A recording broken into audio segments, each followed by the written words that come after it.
Manajemen resiko terhadap perusahaan Gojek terkait transformasi kendaraan listrik oleh kelompok 2. Tahukah kamu, Gojek sedang melakukan transformasi kendaraan motor konvensional menjadi kendaraan motor listrik. Tentunya, untuk mencapai sasaran tersebut, Gojek harus menerapkan manajemen resiko. Untuk itu, mari kita bahas bersama. Jadi, Gojek targetkan 100% armadanya memakai kendaraan listrik pada tahun 2030. Lalu bagaimana dengan proses penerapan manajemen risikonya? Proses penerapan manajemen risiko yang pertama yaitu mendeskripsikan kondisi atau penetapan konteks. Penetapan konteks ini dibagi menjadi dua, yaitu kondisi internal dan juga eksternal. Kondisi internal yang pertama yaitu Gojek merupakan sebuah perusahaan teknologi transportasi asal Indonesia yang melayani jasa angkutan melalui jasa ojek dan berdiri pada tahun 2010 dengan 20 driver dan juga 1 call center. Yang kedua yaitu Gojek telah melakukan program uji coba motor listrik terhadap beberapa driver Gojek. Kondisi internal yang ketiga yaitu transformasi ini dilakukan berlandaskan salah satu 3 pilar Gojek, yaitu social impact atau transform lives inspired change, di mana dengan penggunaan kendaraan listrik ini tentunya akan mengurangi polusi. Dan kondisi internal yang terakhir yaitu pemakaian motor listrik akan memangkas biaya operasional mitra driver sekitar 30% atau sebesar Rp500.000 sampai dengan Rp700.000 per bulannya. Selanjutnya adalah kondisi eksternal. Yang pertama, pemerintah mengadakan program untuk mengembangkan ekosistem kendaraan bermotor listrik berbasis baterai atau disingkat dengan KLBB. Yang kedua, Indonesia merupakan salah satu negara yang dilewati garis khatulistiwa. Kondisi eksternal yang ketiga, harga kendaraan listrik 2 kali lebih mahal dibandingkan dengan harga kendaraan motor berbahan bakar minyak. Dan yang keempat yaitu Presiden mengeluarkan Peraturan Presiden atau Perpres nomor 55 tahun 2019 tentang percepatan program kendaraan bermotor listrik berbasis baterai pada tanggal 12 Agustus 2019 yang menjadikan Perpres tersebut menjadi payung hukum kendaraan listrik di Indonesia.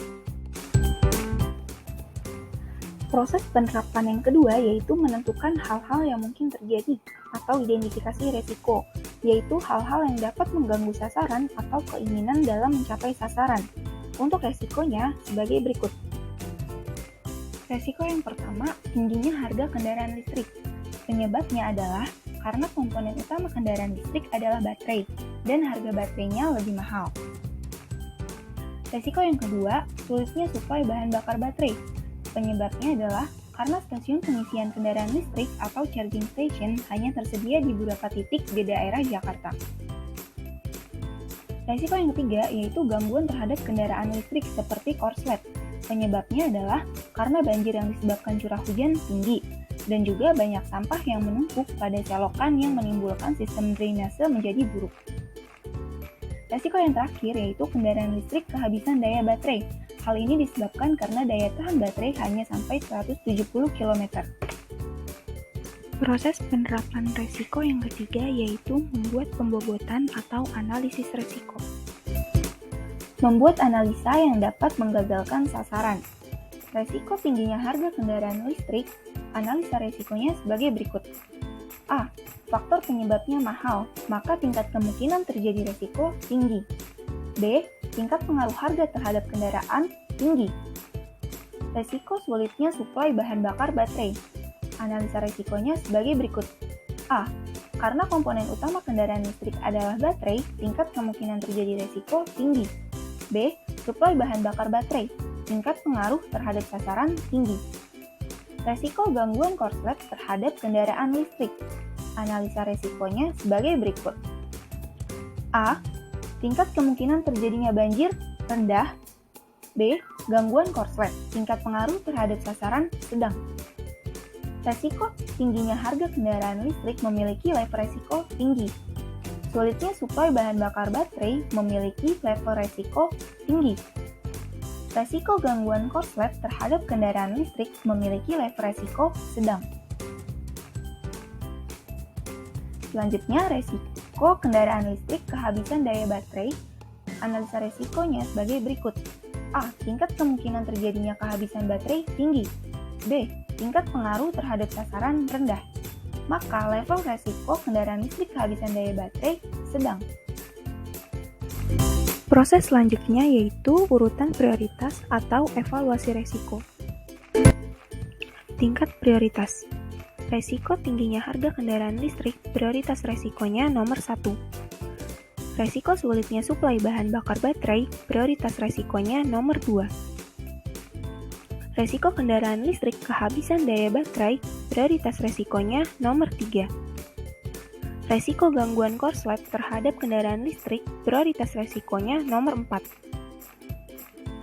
Oleh karena itu, penanganan resiko akan dilakukan pada resiko yang memiliki tingkat prioritas 1 dan 2.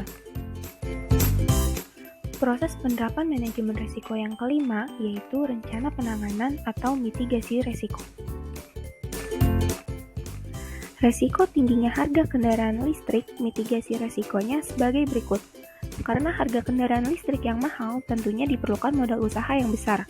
Oleh karena itu, Gojek bersama TBS Energi Utama membuat usaha patungan dengan nama Elektrum, yang kemudian Elektrum telah menandatangani nota kesepahaman atau MOU dengan Gogoro dan perusahaan teknologi baterai swab asal Taiwan. Resiko sulitnya suplai bahan bakar baterai, mitigasi resikonya sebagai berikut. Gojek bersama Pertamina bekerja sama terkait charging station dan baterai swapping, yang selanjutnya akan melakukan pembangunan SPKLU secara masif dan luas. Hal yang perlu diperhatikan apabila telah dilakukan penanganan, namun risiko tersebut masih terjadi atau timbul risiko lain, misalnya kendaraan listrik kehabisan daya baterai atau terjadi gangguan korslet, maka perlu dilakukan penanganan untuk mengurangi dampak dari risiko tersebut. Misalnya, risiko tingginya harga kendaraan listrik. Untuk mengurangi dampak risikonya, dapat dilakukan perawatan dan pemeliharaan terhadap baterai agar tingkat kapasitas baterai tidak menurun. Risiko selanjutnya, sulitnya suplai bahan bakar baterai. Untuk mengurangi dampak risiko, driver sebisa mungkin berkendara di area Jakarta saja. Risiko selanjutnya, kendaraan listrik kehabisan daya baterai. Untuk mengurangi dampak risikonya, dapat dilakukan penerapan sistem baterai swab agar driver tidak perlu mengisi ulang baterai yang membutuhkan waktu lama. Risiko selanjutnya, gangguan korslet terhadap kendaraan listrik. Untuk mengurangi dampak dari risiko tersebut, driver dihimbau untuk tidak melewati area yang banjir. Lalu, apabila terjadi risiko baru, harus ada mitigasi baru. Sehingga mitigasi risiko ini harus dilakukan secara terus-menerus dan berkesinambungan.